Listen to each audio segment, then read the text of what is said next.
Assalamualaikum dan salam sejahtera. Salam Jabatan Bomba dan Penyelamat Malaysia berprestasi tinggi, cepat dan mesra. Berita terkini Bomba Channel edisi Khamis 12 Ogos 2021 bersama saya Nofiza binti Muhammad Lokman. Kita mulakan berita pagi ini dengan statistik panggilan kecemasan harian sehingga jam 8 pagi tadi. Pusat Pengurusan Operasi Jabatan Bomba dan Penyelamat Malaysia merekodkan sebanyak 540 panggilan kecemasan melibatkan 73 panggilan kebakaran, 202 panggilan penyelamatan dan 265 panggilan khidmat khas. Manakala bagi statistik operasi COVID-19 pula sehingga Rabu 11 Ogos 2021 sebanyak 57,011 operasi COVID-19 telah dilaksanakan oleh Jabatan Bomba dan Penyelamat Malaysia yang melibatkan 38,080 disinfeksi bangunan, 5,532 pemindahan mangsa, 216 pemeriksaan keselamatan kebakaran stesen kuarantin dan lain-lain premis, 8 operasi Humanitarian Assistance and Disaster Relief HADR, 128 penugasan di Pusat Pemberian Vaksin PPV, 635 operasi pengurusan jenazah dan 12,412 lain-lain tugas. Bagi operasi disinfeksi sehingga semalam sejumlah 38,080 operasi disinfeksi yang merangkumi 157 zon iaitu 134 zon merah, 9 zon jingga, 9 zon kuning dan 5 zon hijau mengikut pengelasan Pejabat Kesihatan Daerah PKD yang ditetapkan oleh Kementerian Kesihatan Malaysia KKM.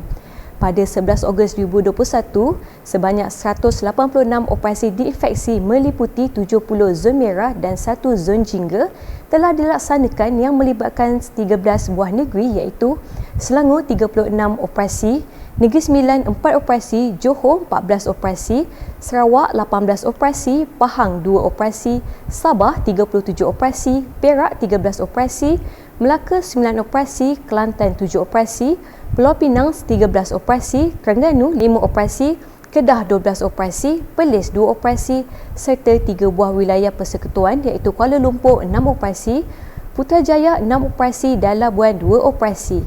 Sehingga kini operasi telah merangkumi 24,187 premis yang terdiri daripada 3,896 pusat perniagaan, 2,564 kawasan perumahan, 4,986 tempat awam, 404 pasaraya, 8,594 bangunan kerajaan, 324 balai bomba, 316 pusat tahfiz, 855 premis PDRM dan 2,248 buah sekolah kerajaan. Kita mulakan berita pagi ini dengan insiden kebakaran kilang yang berlaku di Lorong Sultan Muhammad 1 Kelang pada jam 8.22 malam semalam. Kebakaran melibatkan sebuah kilang recycle plastik berkeluasan 300 x 600 kaki persegi, bangunan kelas A jenis setingkat musnah terbakar. Kerja-kerja pemadaman dilakukan oleh anggota dari Balai Bomba dan Penyelamat Pelabuhan Kelang dengan bantuan dari Balai Bomba Kotaraja, Balai Sungai Pinang, Balai Petaling Jaya, Balai Sedang, Balai Subang, Balai Andalas, Balai Sungai Buloh, Balai Seputih dan Balai Bomba Shah Alam dengan kekuatan keanggotaan seramai 42 anggota pemadaman. Anggaran kemusnahan adalah 90%. Tiada mangsa terlibat dalam insiden ini. Yang Setia, Pengarah Jabatan Bomba dan Penyelamat Negeri Selangor, Nur Azam bin Khamis serta pegawai kanan turut hadir di lokasi. Kebakaran dapat dikawal pada jam 10.51 malam. Punca kebakaran masih dalam siasatan. Di Melaka, sebuah van jenis Nissan Vanette telah musnah terbakar 80% dalam kebakaran yang berlaku di kampung tersusun Air Merbau Jasin Bestari Melaka. Kerja-kerja pemadaman dilakukan sehingga pemadaman sepenuhnya oleh anggota dari Balai Bomba dan Penyelamat Jasin Bestari. Seterusnya, pegawai bahagian penyiasatan kebakaran yang hadir di lokasi melaksanakan tugasan bagi mengenal pasti sumber nyalaan dan punca kebakaran. Operasi tamat sepenuhnya pada jam 5.13 petang semalam. Pusat Gerakan Operasi PGO Negeri Johor menerima panggilan kecemasan kemalangan jalan raya melalui talian MERS 999 pada jam 8.22 pagi semalam. Komando operasi diketuai oleh Pegawai Bomba Kanan 2 KUP Firdaus bin Juritah berkata, kemalangan jalan raya melibatkan sebuah lori Daihatsu 1 tan dari arah Taman Gunung Pulai ke Taman Puteri Fasa 1 telah terbabas melanggar sebatang pokok akasia. Pemandu lori iaitu Pang Si Wing berusia 72 tahun tersepit di ruang pemandu dan disahkan meninggal dunia di tempat kejadian oleh Pegawai Perubatan Kementerian Kesihatan Malaysia yang berada di lokasi.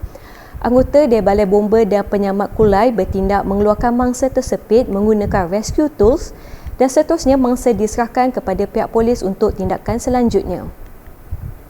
Dalam kejadian berasingan, khidmat khas kemalangan jalan raya di hadapan Kompleks Rakan Muda, Taman Pendidikan Puchong, Selangor. Kemalangan jalan raya ini melibatkan sebuah kenderaan jenis Nazar Citra terbabas dan telah melanggar tembok tepi jalan raya. Mangsa seorang lelaki berusia lingkungan 53 tahun mengalami kesedaran ringan. Anggota dari Balai Bomba dan Penyelamat Puchong bertindak mengeluarkan mangsa yang tersepit di bahagian pemandu dan diserahkan kepada pihak KKM untuk tindakan selanjutnya. Tekanan emosi boleh mengakibatkan seseorang itu bertindak di luar jangkaan. Seorang wanita warga negara Indonesia berusia lingkungan 20-an mengancam untuk membunuh diri dan bertindak di luar kawalan. Mangsa cuba untuk terjun dari bangunan di Taman Pelangi, Bukit Tengah, Pulau Pinang. Namun, mangsa telah berjaya ditenangkan oleh anggota bomba dari Balai Bomba dan Penyelamat Perai. Mangsa telah berjaya dipujuk pada jam 4.24 petang dan mangsa berada dalam keadaan selamat. Masa kemudiannya telah dibawa ke Hospital Seberang Jaya oleh anggota EMRS dan diserahkan kepada pihak polis untuk mendapatkan rawatan selanjutnya. Mangsa dipercayai mengalami masalah kesihatan mental. Kita balik ke operasi mangsa lemas. Mangsa iaitu Azam Zahri bin Matnawi berusia 42 tahun yang berasal dari Kuantan, Pahang dipercayai lemas pada 10 Ogos yang lalu. Mangsa bersama rakan sedang memancing di Sungai Padang, Sungai Lembing, Kuantan, Pahang sebelum dipercayai lemas di kawasan tersebut. Anggota dari Balai Bomba dan Penyelamat Indrah Mahkota dengan kekuatan keanggotaan seramai 7 orang termasuk pegawai kanan dan dibantu oleh pasukan PPDA dari Balai Bomba dan Penyelamat Kuantan hadir di lokasi. Pasukan PPDA Kuantan telah membuat pencarian di kawasan tersebut dan gagal menemui mangsa pada operasi hari pertama. Mayat mangsa telah dijumpai pada hari kedua operasi mencari dan menyelamat.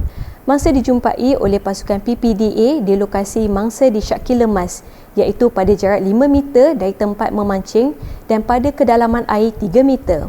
Mayat mangsa telah diserahkan kepada pihak polis untuk tindakan selanjutnya. Operasi tamat sepenuhnya pada jam 11.08 pagi semalam. Seorang warga emas didapati terkunci di dalam sebuah rumah miliknya di Kampung Ceras Baru lewat malam semalam. Setibanya anggota dari Balai Bomba dan Penyelamat Pandan Indah di lokasi, didapati seorang lelaki warga emas berusia lingkungan 70-an telah terjatuh di belakang pintu dan menghalang pintu untuk dibuka. Tindakan anggota bomba bertugas menolak pintu untuk masuk dan memberi pertolongan kepada mangsa dan mengalihkan mangsa ke tempat yang selamat. Mangsa seterusnya diserahkan kepada pihak Kementerian Kesihatan Malaysia untuk diberikan rawatan selanjutnya. Sekian dahulu berita terkini. Amalkan norma baharu, jaga jarak, jaga kebersihan kita, jaga kita. Lindungi diri, lindungi semua. Teruskan kesetiaan anda bersama Bomba Channel, info keselamatan anda. Assalamualaikum dan salam hormat.